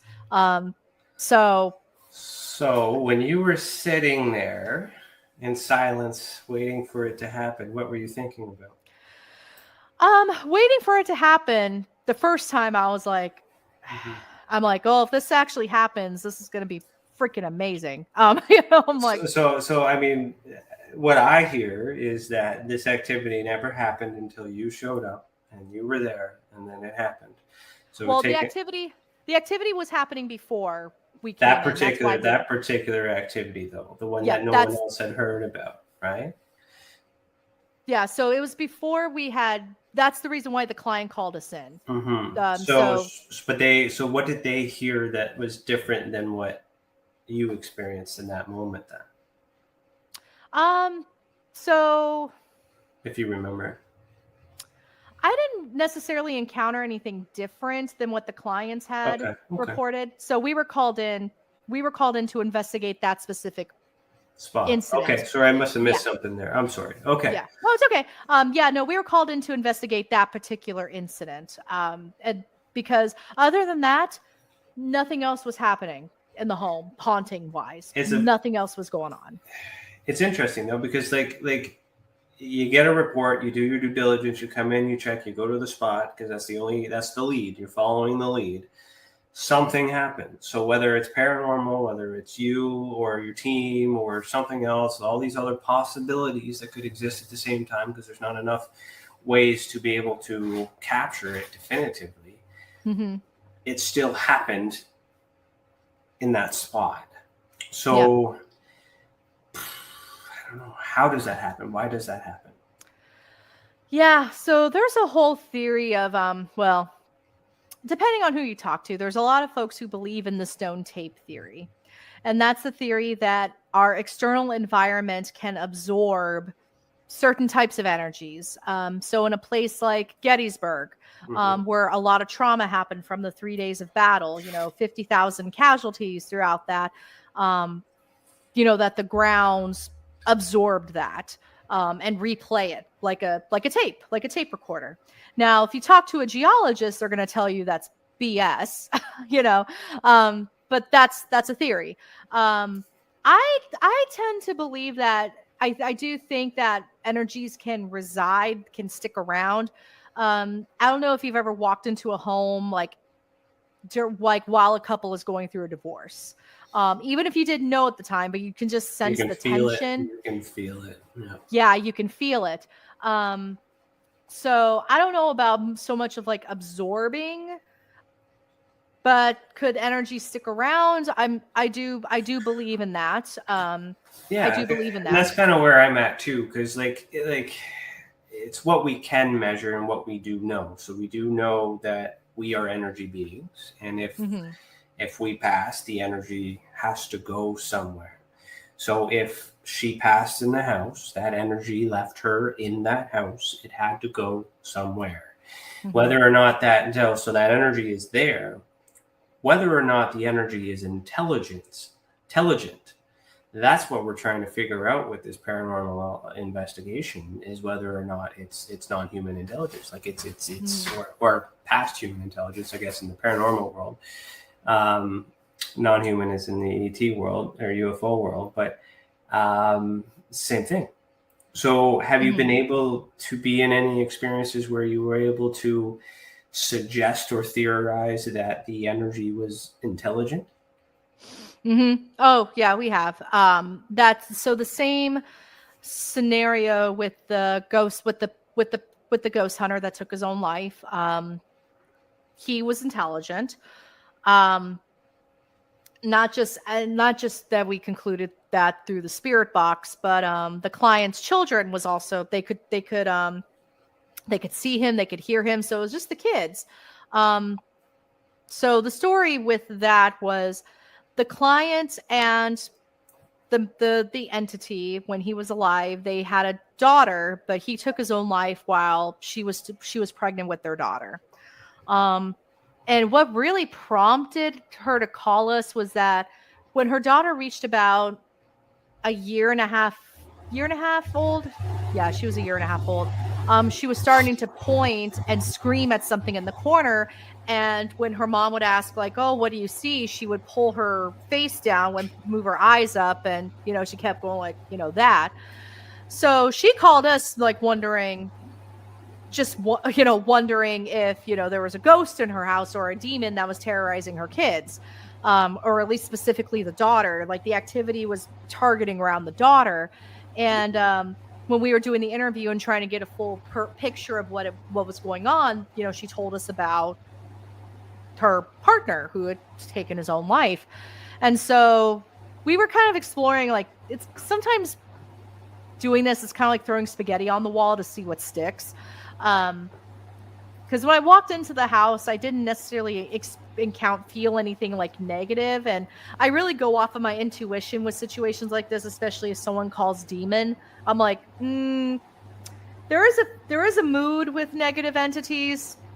I don't feel that here. So let's see what's going on. And then, when she told us that the partner was a ghost hunter, I was like, let's just try something. Let's just try it. Yeah, let's try something. Let's see what's going on here. And, I would say, hey, John, you know the routine, what we're looking for. Just wanted to see if you're here. And, we had that whole conversation with him on the spirit box. And so I'm like, okay, we were getting fragmented responses, but we were able to piece together that, he is around.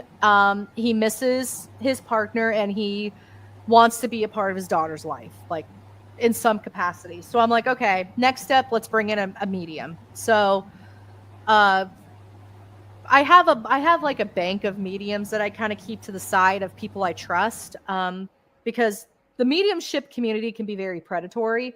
So I've vetted mediums just to, and they do this out of their own time too. They don't get paid.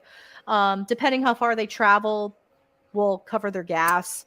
So I called in this one particular medium, and she came in. She didn't know anything about the house. I had our client take the kids out. And my medium is she's very good. So it's not like she's going to walk into a kid's room and be like, I'm sensing child energy. She's a little bit more specific than that. And, she walks in and she does a little walk around, and then she goes right to the youngest daughter's room, and she just starts like going, okay. She just starts like talking. She's like, okay, very matter of fact, there is a man here. I don't know. I think it might be this child's father. He's concerned that as she grows up, he's going to be forgotten. Like, just very matter of fact. And I'm sitting here like, and at this time, our client had a new husband. So it was very much like there was nothing in the space that would indicate that the baby was not the husband's kid, like nothing like that. So I'm like, okay, I'm I'm in. I buy that. I completely buy that. And then we would do a follow-up. So then we did a follow-up ghost box session, since that's spirit box session, since that's how we got the initial information. We're like, okay, let's follow up with this. And usually in this case, we try to ask yes or no questions, and basically confirming what the psychic medium said. Like, are you worried that you're going to be forgotten? Yes. And that was pretty remarkable. And so we talked to the client, and during the spirit box session too, we did tell the intelligent entity, we said, hey, just FYI though, the way that you're appearing to your daughter is terrifying her. I don't know how you're appearing to her, but it's scaring her.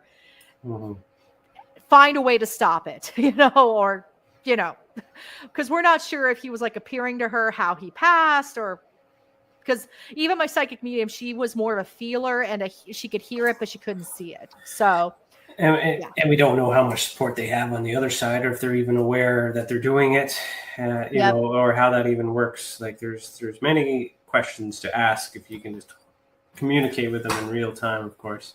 Yep. Okay. Yeah. So, and the client decided to make a scrapbook of the baby's dad.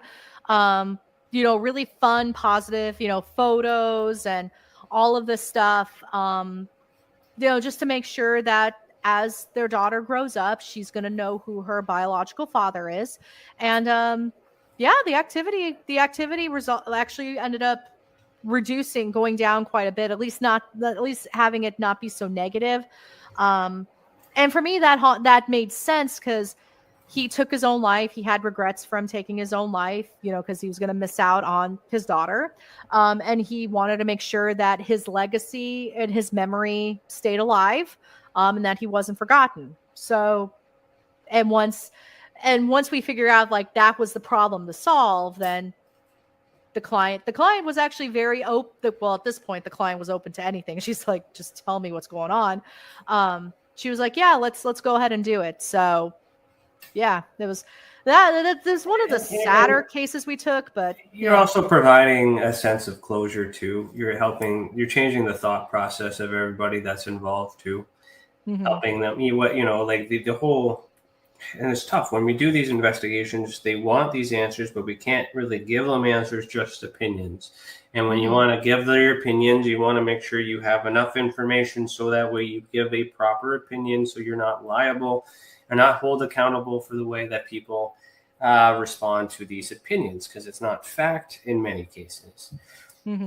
But if you give them that proper bedside manner, just by being there, just by coming to that aid and saying, you know what, just think differently, or we'll smudge the house at the end. Like even something as simple as that is cleansing, to change the atmosphere, to change that mindset, so they can just have that token to go back to and be like, well, yeah, these people came in the home and they cleared it, so it's okay, it's safe now. Even might not have changed anything other than the way that they felt about it, and that's needed as well. So this is, so thank you and your team for the service that you do in community and everywhere else that you travel, and that's needed. It's like in the Experiencer Support Association, the whole idea is to support the experiencer in any way without even knowing. And we can't get the answers, not yet, but we're trying.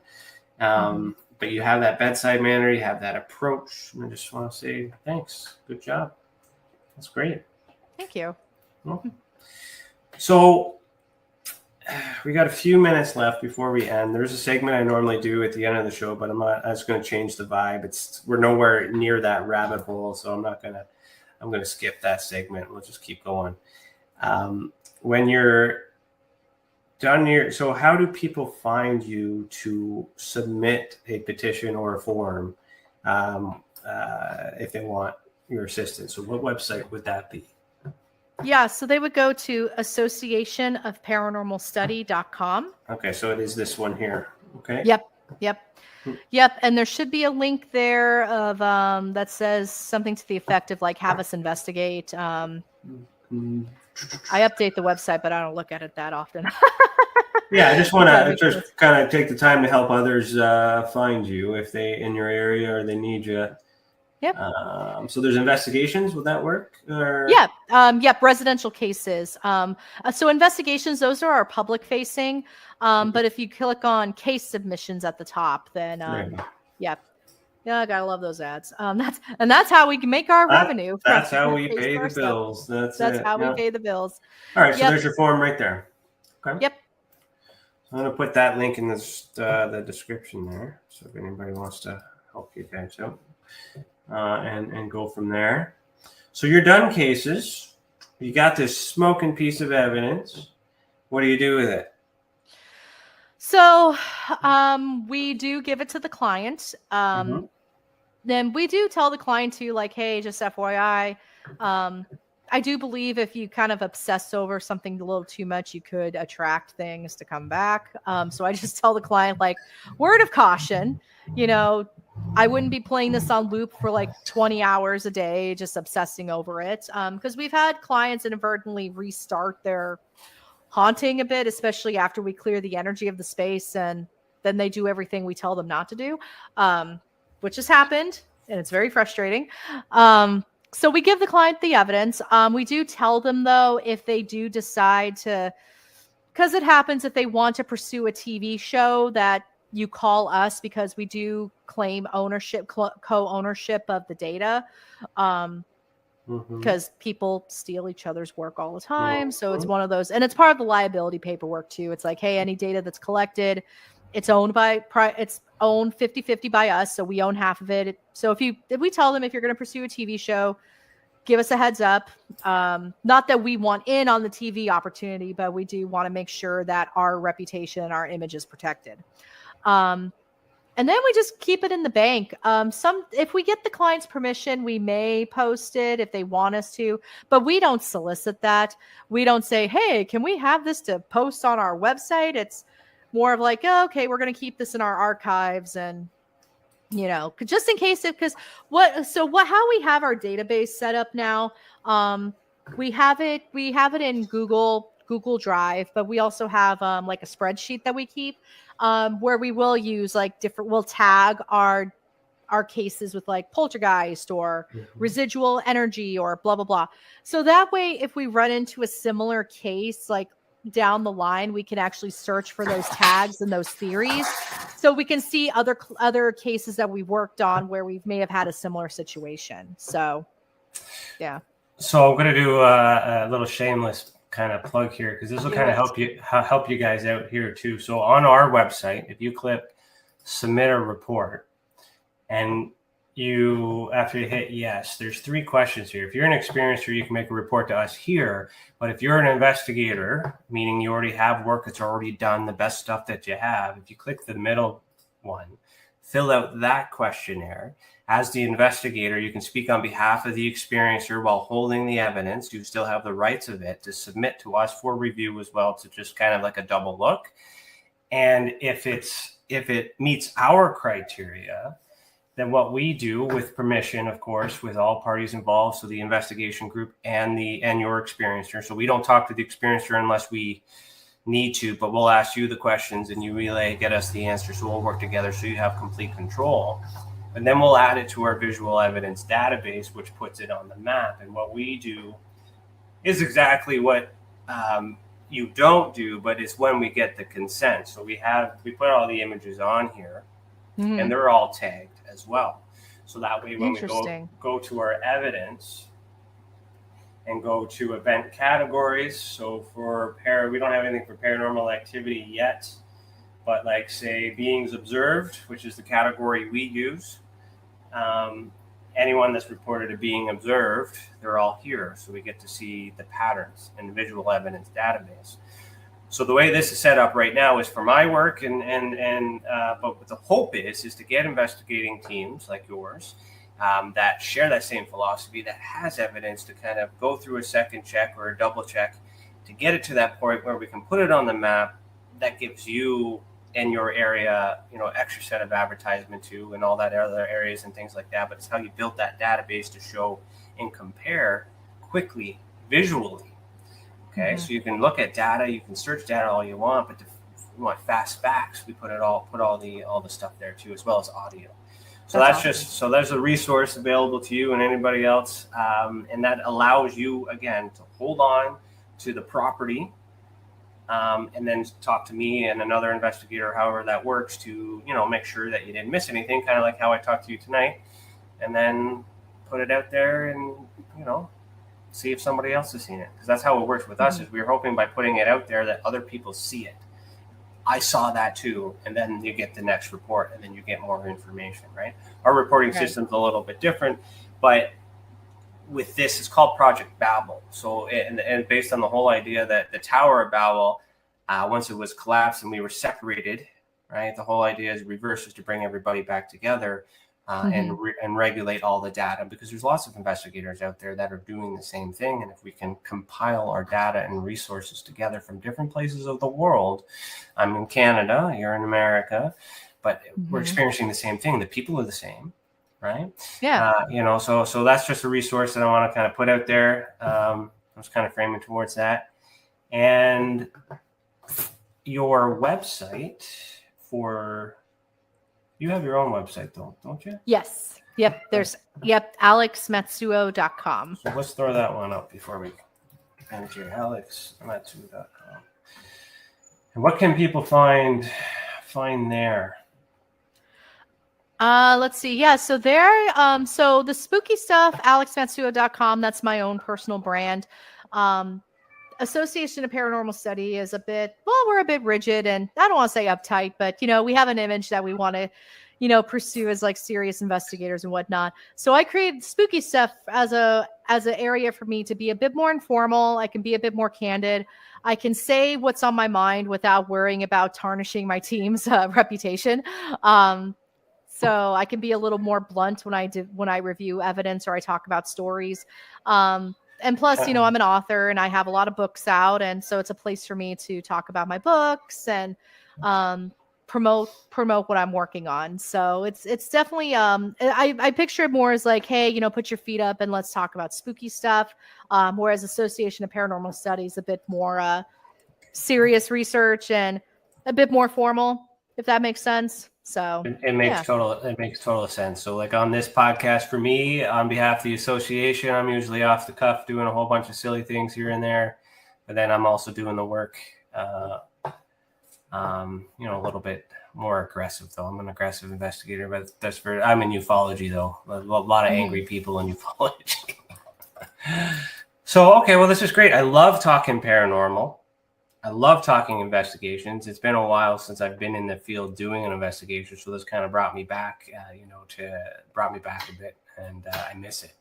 I do miss the paranormal. Paranormal is like the funner things to investigate because it's that mysticism, it's that spirit, it's that possibility of woo and things like that. When you're investigating ufology, it's like, yeah, that guy's a liar, that person's a liar, that person, lots of money, like it gets aggressive, right? So have you ever encountered any, have you ever seen a UFO? Not that I'm aware of. Apparently my grandfather did, which, he was an aeronautical engineer. So, very smart guy, also stationed at Wright-Patterson Air Force Base in the 50s. Do you think it might be connected? What about like an orb, a paranormal orb? Could that be a UFO? I tend to look at orbs as more as dust, dust, moisture, bugs, lens flares. Yeah, I tend to stay away